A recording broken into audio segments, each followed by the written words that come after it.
Eu, Érica, sempre acreditei que entendia perfeitamente o rumo da minha própria vida.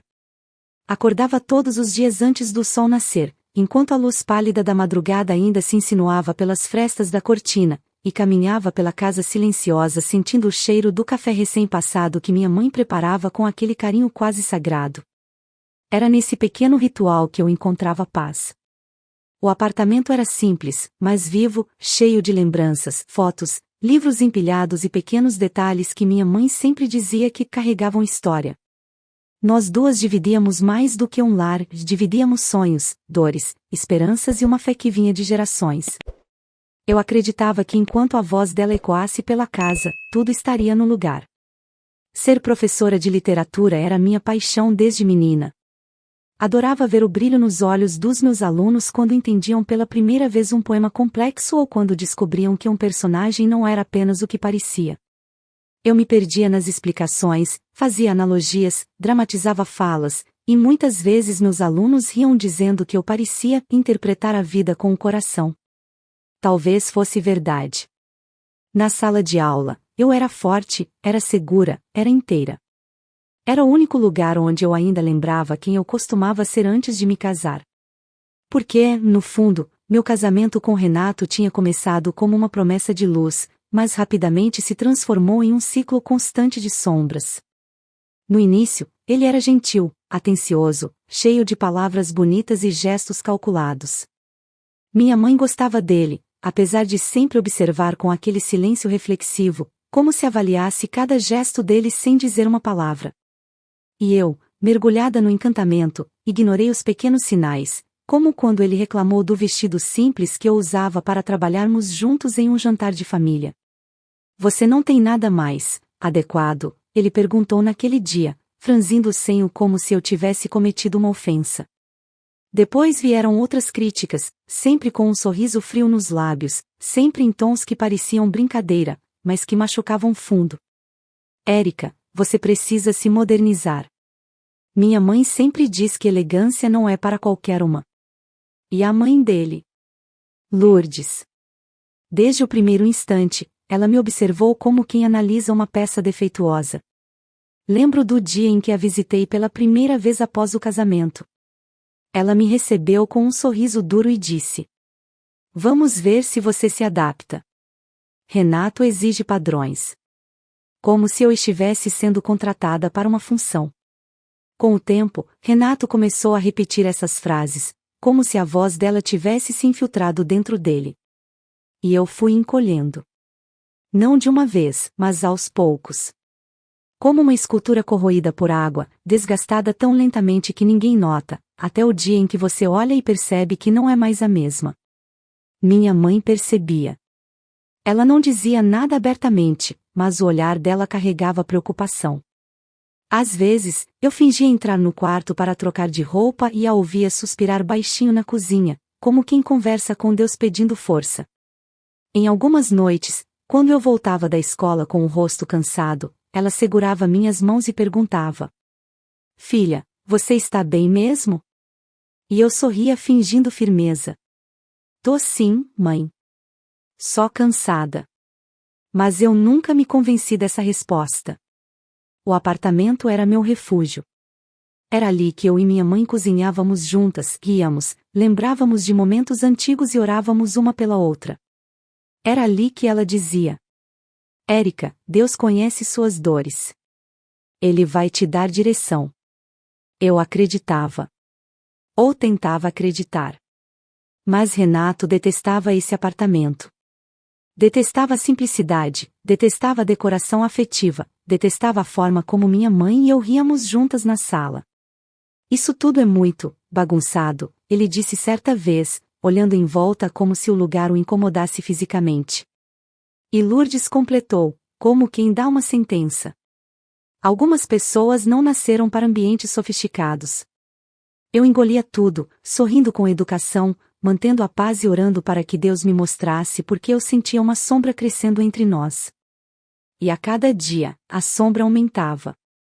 Foi nesse período que a saúde da minha mãe começou a dar sinais sutis de que algo não ia bem. Pequenos cansaços, tonturas, esquecimentos. Eu dizia para ela descansar, mas ela sempre desconversava, dizendo: "É só a idade pesando um pouco, filha."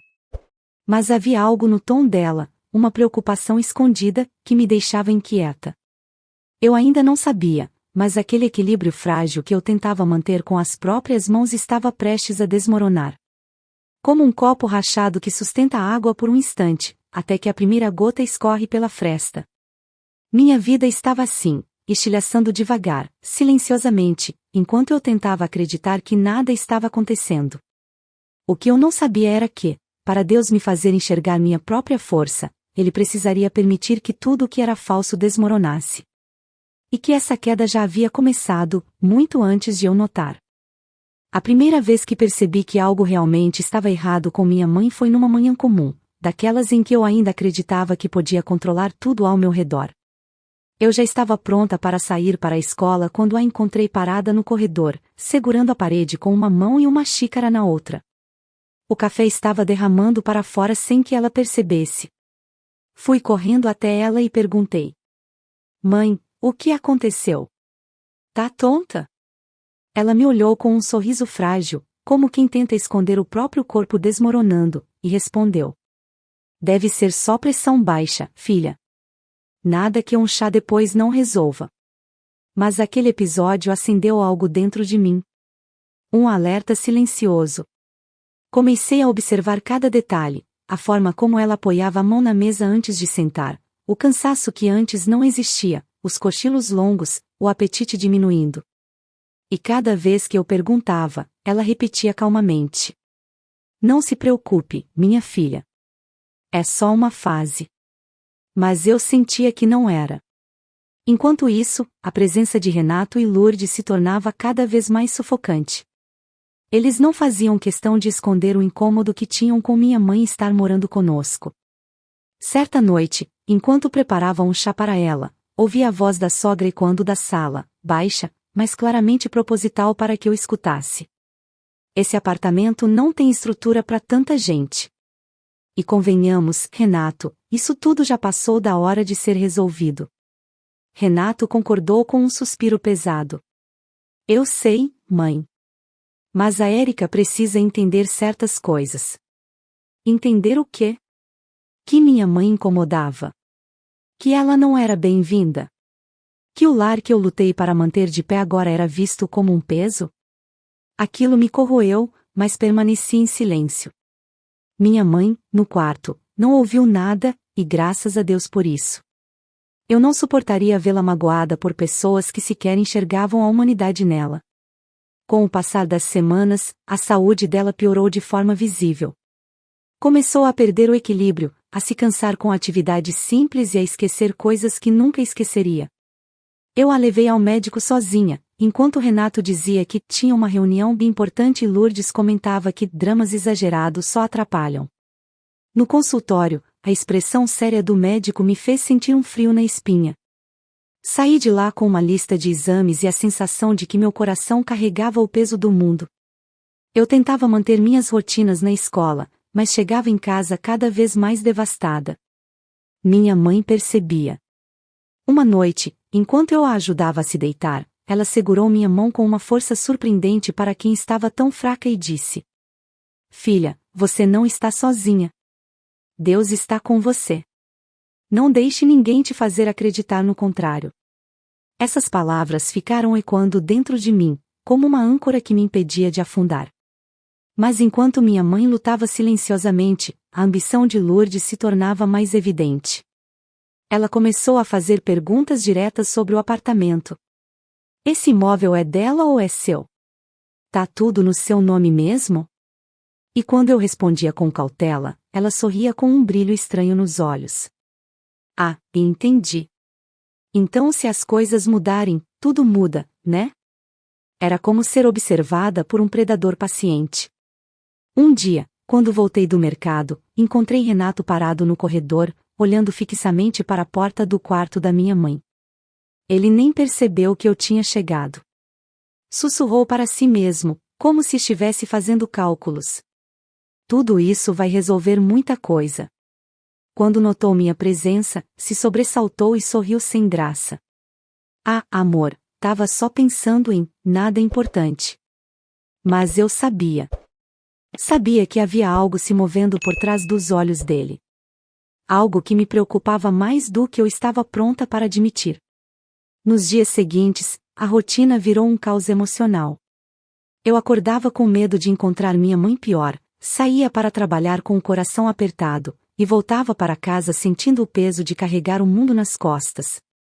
E o pior era saber que o único lugar que deveria ser seguro, meu lar, estava sendo lentamente contaminado pelas expectativas, críticas e ambições de pessoas que não me amavam. Eu tentava ser forte. Tentava ser a filha que minha mãe sempre acreditou que eu era. Mas o peso era grande demais. Ainda assim, eu orava. Orava enquanto esperava resultados de exames, orava enquanto lavava a louça, orava em silêncio enquanto Renato me criticava e Lourdes me observava como quem aguarda o momento certo para atacar. E enquanto tudo isso acontecia, o estado da minha mãe continuava caindo como areia entre os dedos. Eu passava as noites ao lado dela, segurando sua mão, com medo de fechá-los para dormir e acordar tarde demais. E, mesmo assim, apesar de tudo, eu ainda não fazia ideia de que o pior estava por vir, nem de que Deus estava preparando um caminho que eu jamais imaginaria, mesmo no momento mais escuro da minha vida. Eu nunca vou esquecer o som que o monitor cardíaco fez quando comecei a perceber que a respiração da minha mãe já não acompanhava o ritmo de antes. Aquele bip intermitente, lento, como se estivesse avisando que o tempo dela na Terra estava chegando ao fim. Eu estava sentada ao lado da cama, segurando sua mão, quando ela me chamou com a voz mais fraca que já ouvi. Érica, olha para mim. Levei alguns segundos para levantar o rosto porque eu sabia que, ao encarar aqueles olhos cansados, eu teria que aceitar uma verdade da qual estava fugindo. Quando finalmente consegui olhar, encontrei o brilho suave de quem já compreendeu que o corpo não vai resistir, mas a alma está em paz. Ela respirou fundo, quase com esforço, e disse: Você foi minha maior alegria, minha melhor decisão, e minha oração mais atendida. Meu peito se apertou tanto que achei que fosse desabar ali mesmo. Não queria chorar na frente dela, queria transmitir força. Mas quando ela levantou a mão, com muita dificuldade, e tocou meu rosto, não consegui conter as lágrimas. Filha, ela continuou, eu sei que você tem sofrido. Sei que tenta esconder, mas Deus vê tudo. Ele nunca abandona os seus. Ele vai te defender quando você não tiver forças, e vai te levantar quando tudo parecer perdido. Eu tentei responder, mas minha voz simplesmente não saía. Apenas apertei sua mão, como se pudesse transmitir tudo o que eu sentia naquele gesto silencioso: amor, gratidão, medo, desespero. Foi então que ela disse algo que ecoaria na minha mente por muito tempo. Não aceite ser diminuída por ninguém. Ouviu? Nem por marido, nem por sogra, nem por ninguém. A sua vida não está nas mãos deles. Está nas mãos de Deus. Essas foram as últimas palavras mais claras que ouvi da minha mãe. Depois disso, ela começou a oscilar entre consciência e sonolência profunda. Eu passei a noite inteira no hospital, sentada na cadeira dura ao lado dela, ouvindo o som das máquinas, o murmúrio dos corredores e o peso do silêncio me engolindo. Renato não apareceu. Nem mesmo uma mensagem perguntando como ela estava. No dia seguinte, quando finalmente me levantei para ir buscar um café, recebi uma ligação dele. Atendi com a esperança boba, infantil, de que, por um segundo, ele pudesse demonstrar humanidade. Mas a primeira frase que ouvi foi: E aí, já resolveu os papéis do velório? O mundo parou. Eu não conseguia acreditar que aquela era a preocupação dele. Minha mãe ainda estava viva quando ele disse aquilo. Ou pelo menos eu acreditava que estava. Quando retornei para o quarto, o silêncio que encontrei ali me disse que eu estava errada. Ela tinha partido. Eu voltei para casa depois de assinar todos os documentos do hospital, com a sensação de estar andando dentro de um sonho pesado, sufocante, impossível de acordar. O apartamento estava escuro. O cheiro dela ainda impregnava o ar. Entrei no quarto e encontrei suas roupas dobradas, seus perfumes alinhados na penteadeira, sua Bíblia aberta na escrivaninha, com um marcador na página onde ela havia lido pela última vez. Fiquei ali imóvel, observando aquele cenário que parecia congelado no tempo, e tudo que eu conseguia pensar era: como eu continuo sem ela?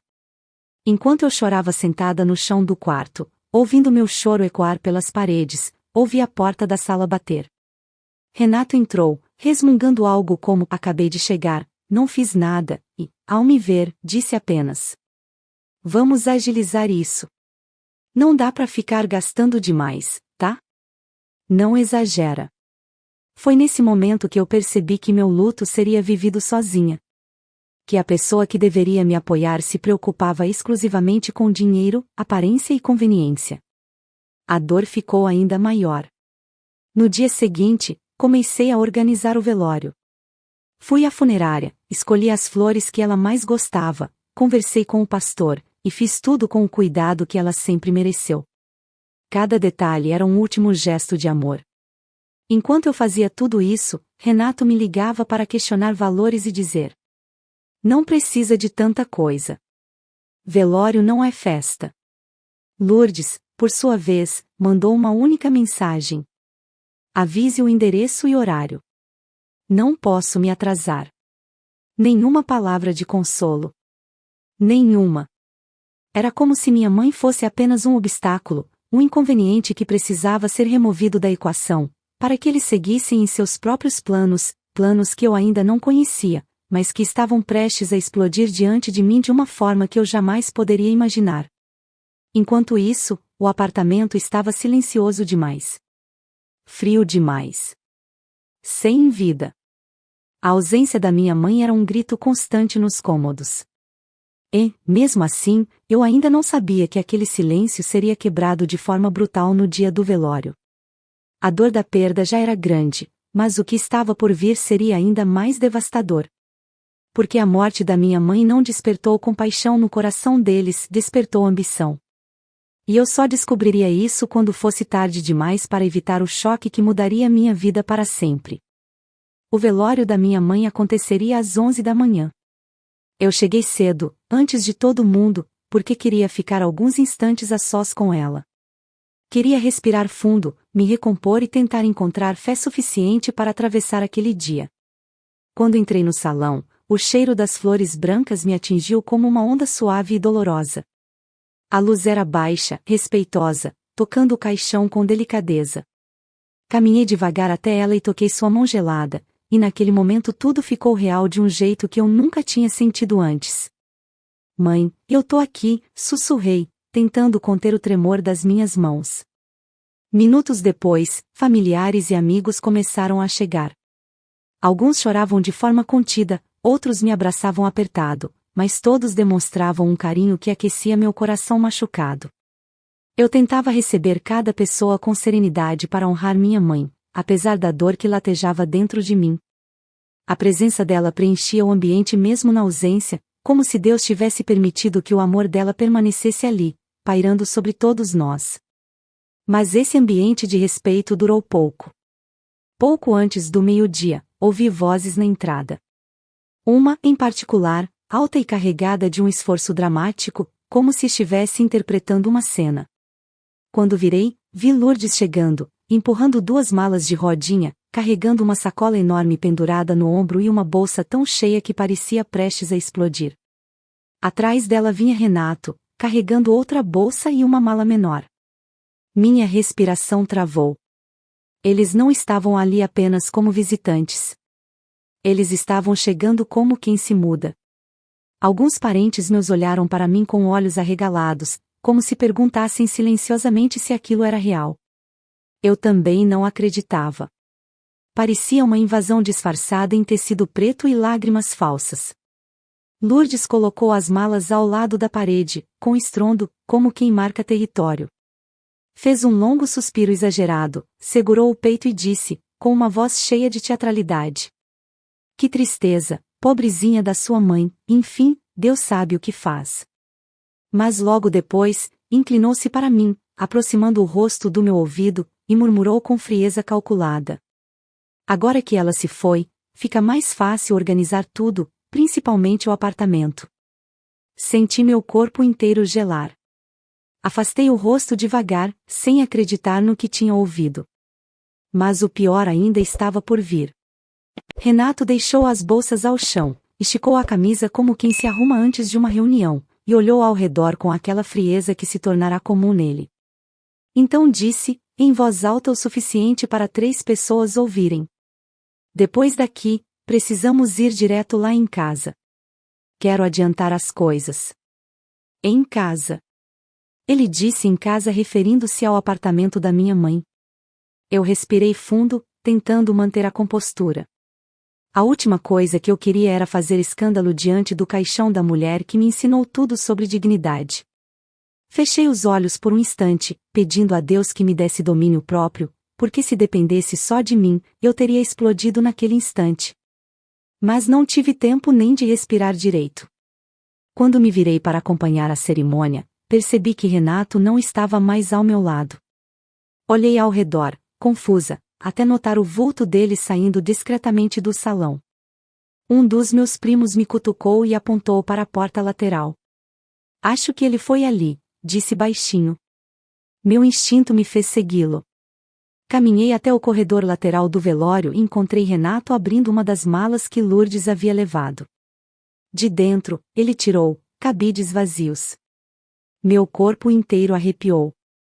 Ele estava prestes a ir para o apartamento, para esvaziar o armário da minha mãe. No dia do velório dela. "Renato, o que você está fazendo?", perguntei, com a voz baixa, mas firme. Ele nem sequer disfarçou. "Adiantando o trabalho, Érica.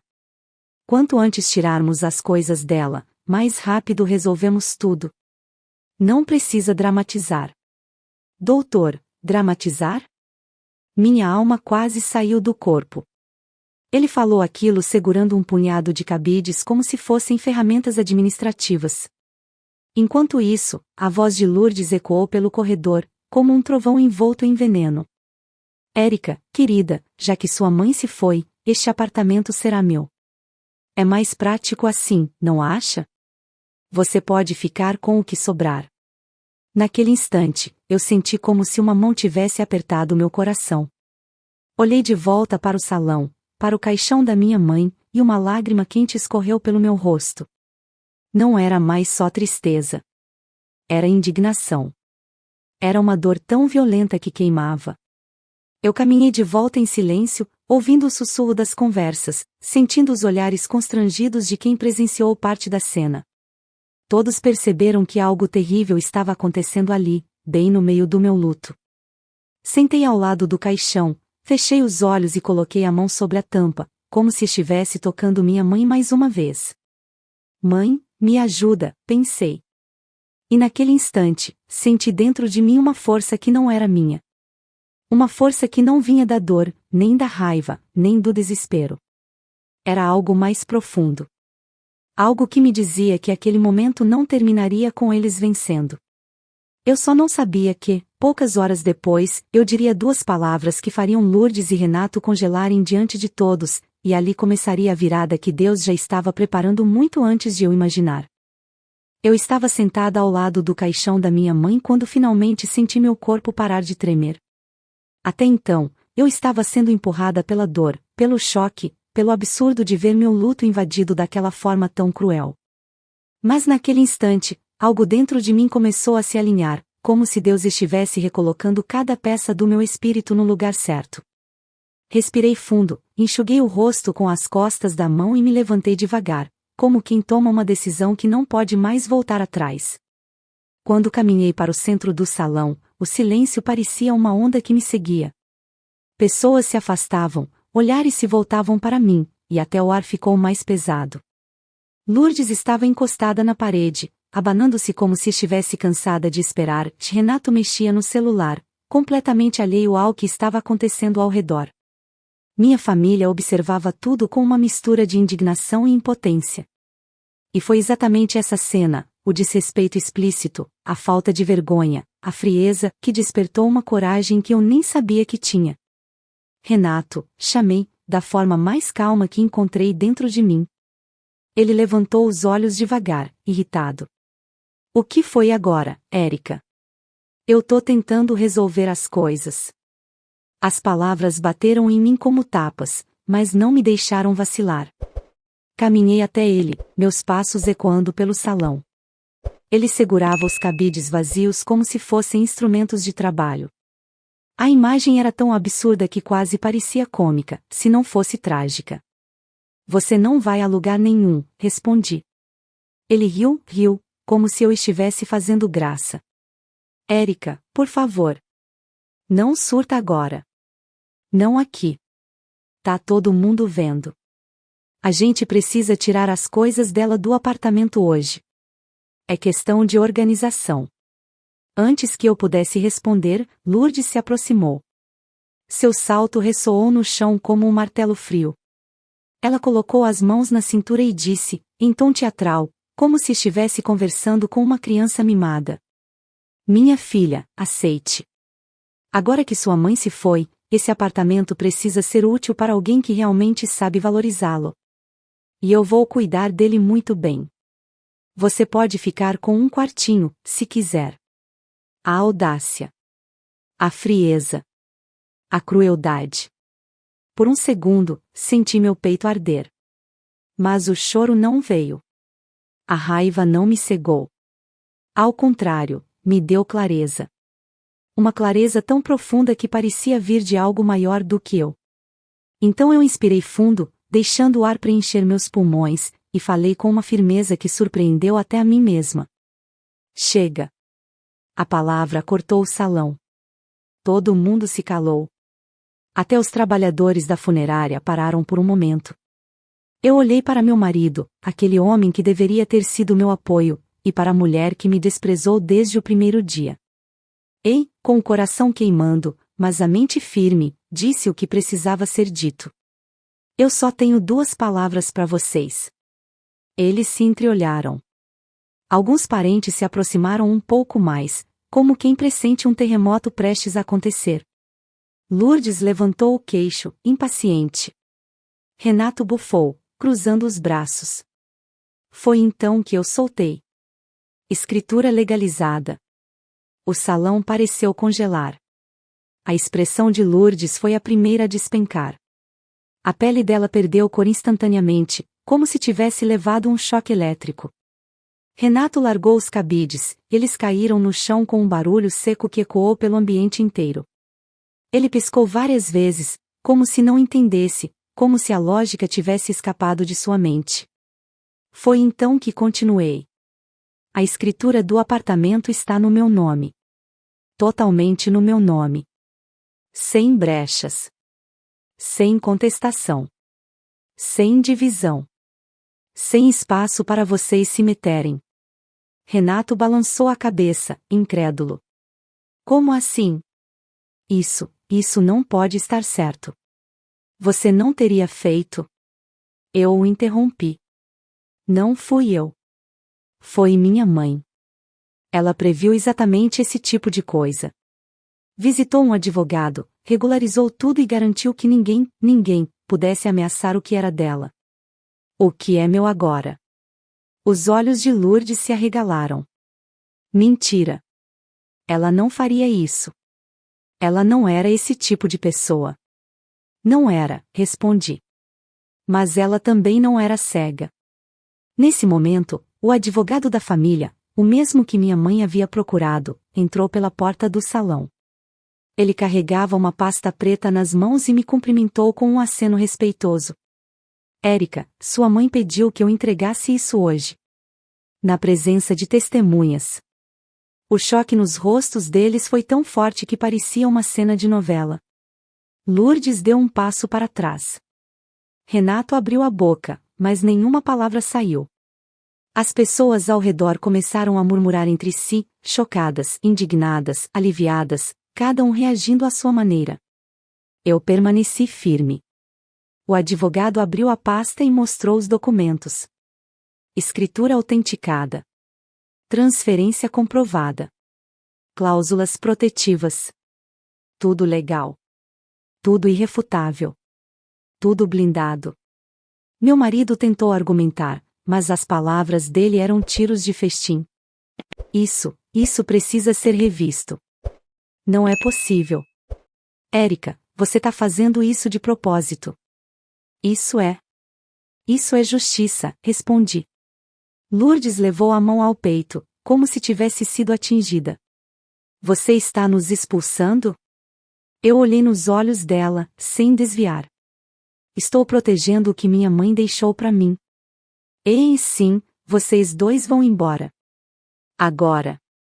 Renato tentou se aproximar, mas um dos meus primos ficou entre nós, e o advogado também não permitiu nenhum ataque verbal. Lourdes pegou as malas, mas suas mãos tremiam tanto que quase derrubou uma delas. A máscara caiu, e diante de todos. E ali, naquele salão silencioso, ao lado da mulher que me criou com amor, eu percebi algo. Não era a morte da minha mãe que estava mudando minha vida. Era o renascimento da minha coragem. Eu me curvei ao lado do caixão dela e sussurrei. Mãe, obrigada por não me deixar sozinha. Porque naquele dia, eu finalmente entendi que Deus tinha começado a reescrever minha história, e eu não era mais a mulher calada, invisível e acuada que eles pensavam conhecer. Eu era filha de alguém que me amou o suficiente para lutar por mim até o último instante. E agora, eu estava pronta para lutar também. Quando o velório terminou e o corpo da minha mãe foi levado, senti o salão esvaziar não apenas de pessoas, mas de sons, de vida, de tudo que me sustentava até aquele instante.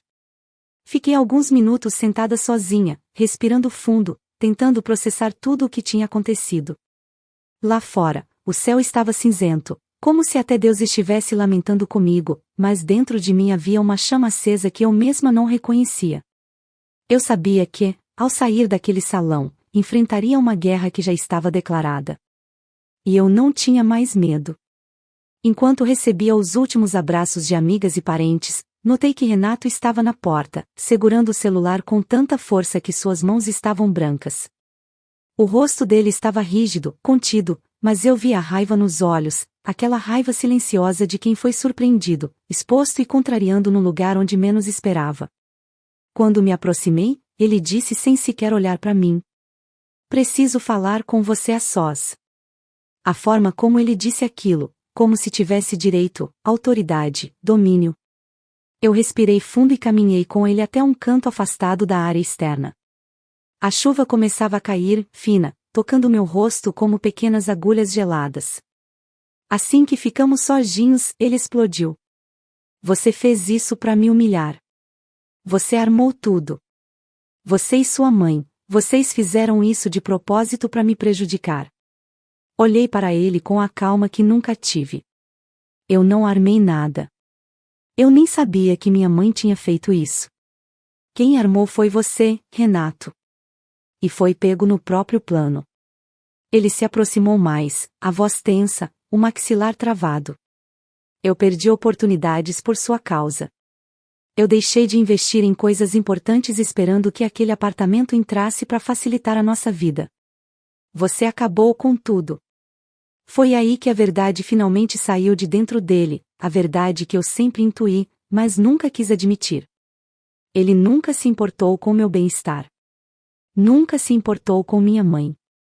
Tudo era sobre dinheiro. Patrimônio. Controle. Quando não respondi, ele perdeu a compostura. Você pensa que vai conseguir viver sozinha? Achou que ia me derrubar? Você é fraca, Érica. Sempre foi. Sem mim, você não é nada. As palavras foram lançadas como lâminas. Mas, pela primeira vez na vida, elas não atravessaram minha pele. Eu senti dentro de mim a presença de tudo o que minha mãe plantou em mim durante anos: fé, força, valor. Eu não era fraca. Eu apenas estava cercada por pessoas que tentavam me convencer disso. Quando abri a boca para responder, a minha voz saiu firme. Fraca? Eu sobrevivi a tudo que você tentou me fazer acreditar. Sobrevivi ao desprezo, ao silêncio, às humilhações. Sobrevivi enquanto carregava minha mãe nos braços. E ainda estou de pé. Você não sabe o que é força, Renato. Ele ficou mudo. Pela primeira vez, vi confusão no olhar dele, como se estivesse enxergando alguém que nunca viu antes. Mas não acabou ali. Lourdes apareceu, encharcada pela chuva fina, a maquiagem borrada, mas ainda com aquele olhar venenoso. Ela se aproximou apontando o dedo para mim. Isso não vai ficar assim. Você pensa que ganhou? Isso aqui ainda vai virar justiça. A gente vai pegar esse apartamento nem que seja na marrã. Eu suspirei, cansada até os ossos. Pode tentar. A escritura tá no meu nome. Com cláusulas que impedem qualquer tipo de divisão ou tomada. Minha mãe fez isso porque sabia exatamente quem vocês eram. O rosto dela se retorceu.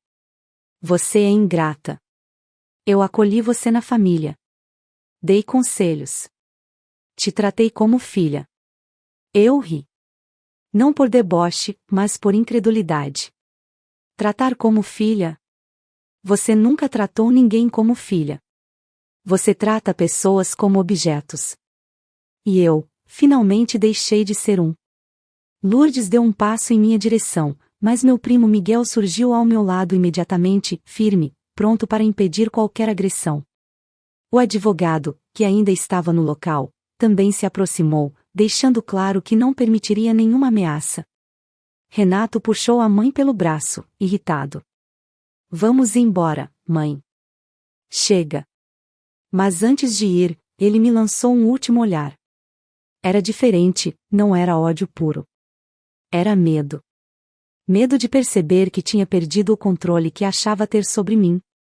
Quando eles foram embora, a chuva engrossou. Fiquei ali parada, olhando para o céu cinza, sentindo o mundo mudando ao meu redor. Eu estava sozinha. Sim. Mas também estava livre. Meus amigos e parentes vieram até mim, me abraçaram, me apoiaram, me conduziram até o carro. E, pela primeira vez desde que tudo começou, eu permiti que alguém cuidasse de mim. Naquela noite, quando voltei para o apartamento vazio, senti o silêncio de um jeito novo. Não era mais o silêncio da perda. Era o silêncio da reconstrução. Senti a presença da minha mãe tão nitidamente que quase pude ouvi-la dizer. Eu disse, minha filha. Deus ia te defender. Depois disso, caminhei até o quarto dela, me sentei na cama, abracei o travesseiro e chorei. Não de desespero, mas de alívio, de libertação, de gratidão por finalmente enxergar a verdade. Porque ali, naquele apartamento que eles tentaram tomar, eu renasci. E a partir daquele dia, percebi que minha vida já não estava mais nas mãos de ninguém, estava nas mãos de Deus. Nos dias que se seguiram àquele velório, o mundo parecia outro. Não porque a dor tivesse diminuído, ela ainda estava ali, queimando dentro de mim como uma ferida aberta, mas porque, pela primeira vez, eu estava sentindo a dor de pé. Não caída. Não calada. Não anulada. Era uma dor que me atravessava, mas que não me destruía. E isso era algo que eu jamais tinha vivido antes. Eu estava mudando. Eu sabia disso cada vez que olhava para o apartamento e percebia que ele estava diferente, não por objetos, mas por ausência. A ausência deles. A ausência do peso que eu carregava há anos sem perceber. No primeiro dia em que acordei sozinha ali, olhei para o teto e senti uma paz que eu não sentia desde menina. Preparei o café como minha mãe gostava, coloquei a xícara na mesa e respirei o vapor quente como se respirasse vida nova. O luto estava comigo, sim, mas não era mais um deserto. Era um terreno onde eu finalmente podia caminhar. As consequências da explosão no velório chegaram rápido. Renato tentou me ligar várias vezes. Não atendi nenhuma. No terceiro dia, recebi uma notificação jurídica. Ele havia tentado, de forma desesperada, entrar com um pedido para revisar a escritura e verificar vícios. O juiz negou antes mesmo de abrir processo, a documentação era perfeita. Blindada. Minha mãe tinha sido precisa. Ele não tinha brecha para atacar. E isso o deixou ainda mais furioso. Soube por conhecidos que ele surtou. Que discutiu com sócios, que se descontrolou numa reunião, que começou a perder contratos. Um dos sócios dele, que eu conhecia superficialmente, me disse: o Renato sempre teve um jeito difícil, Érica, mas depois daquele dia, ele começou a mostrar um lado que nunca vimos. o lado que eu conhecia muito bem. A máscara dele caiu não só para mim, mas para todos. E quando máscaras caem, muita coisa desmorona junto.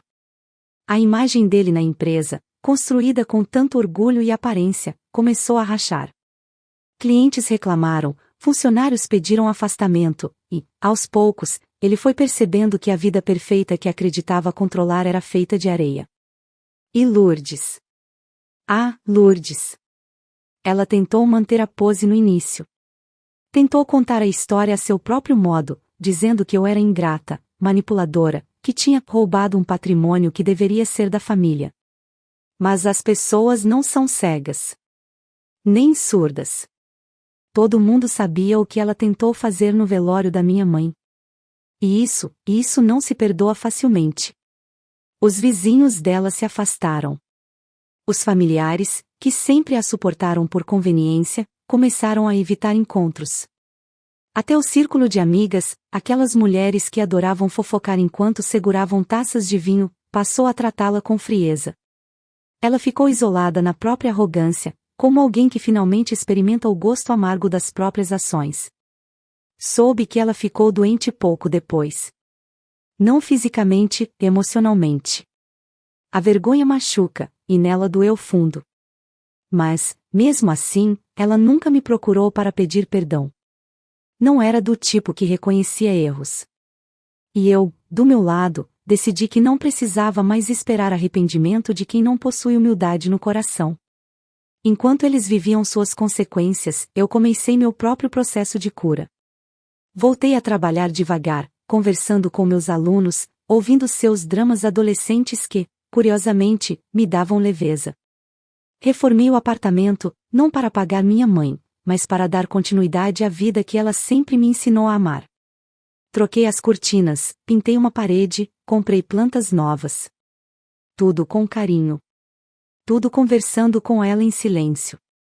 Comecei também a caminhar todas as tardes. Sozinha, ouvindo o som da cidade, sentindo o vento bater no meu rosto.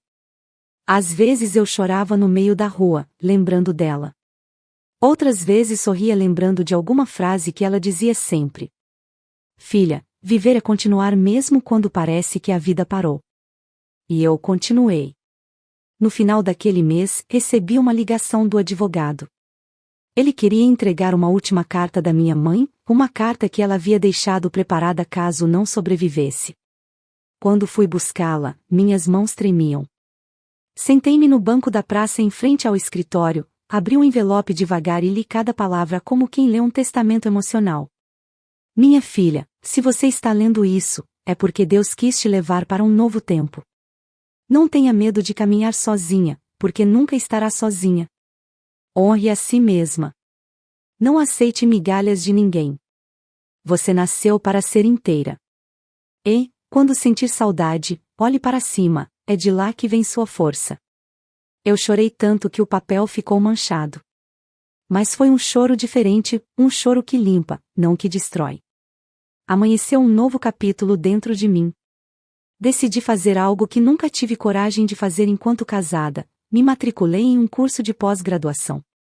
Comecei a me envolver em projetos literários, fui convidada para palestrar sobre leitura nas escolas municipais e recebi até propostas para escrever artigos. Minha vida estava finalmente se expandindo em vez de encolher. E, sobre o amor. Não procurei ninguém. Não quis ninguém. O único amor que precisei naquele momento foi o amor de Deus e o amor que eu precisava reaprender a sentir por mim mesma. Meses depois, quando já conseguia falar sobre minha mãe sem desmoronar, decidi visitá-la no cemitério. Levei as flores que ela mais gostava e me ajoelhei diante do túmulo. O vento soprou forte, como se acariciasse meu rosto. Fechei os olhos e falei: Mãe, eu consegui. E eu vou continuar. Obrigada por não me deixar cair quando tudo desabou. Quando me levantei, senti algo que não conseguia explicar, uma paz profunda, sólida, que parecia vir do alto. Era como se Deus estivesse dizendo: agora é você. Vá viver. E eu fui. Renato perdeu muito do que tinha. Lourdes perdeu quase tudo o que fingia ter. E eu ganhei algo que eles jamais poderiam tirar de mim. Liberdade. Identidade. Coragem. E a certeza de que, mesmo depois das piores perdas, Deus pode transformar cinzas em um novo começo. A história deles terminou ali. Mas a minha estava apenas começando. Fico muito feliz por você ter ficado até o final do vídeo. O que você achou dessa linda história? Coloque nos comentários sua opinião, deixe seu like, se inscreva no canal e ative o sininho de notificações para não perder uma história preciosa. Até a próxima!